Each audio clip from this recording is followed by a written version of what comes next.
నల్ల చట్టాలను తీసుకొచ్చి ఈరోజు సిఏఏ, ఎన్ఆర్సీ, ఎన్పిఆర్ అని చెప్పి తీసుకొచ్చి నల్ల చట్టాలు తీసుకొచ్చి ఈరోజు మన పైన రుద్దుతున్నాయి. అందుకోసమే కాంగ్రెస్ పార్టీ చెప్తుంది, నల్ల చట్టాలు ఏవైతే తీసుకొచ్చిందో ఈ బీజేపీ కేంద్ర ప్రభుత్వం వాటిని అధికారంలోకి వచ్చిన వెంటనే వాటిని కూడా రద్దు చేస్తామని చెప్పి కూడా తెలియజేస్తున్నాను.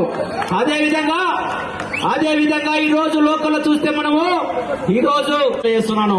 అందుకోసమే ఈ రోజు ఓడించనా లేదా, అదే విధంగా మనకందరికీ ఎవరికి తెలియదు.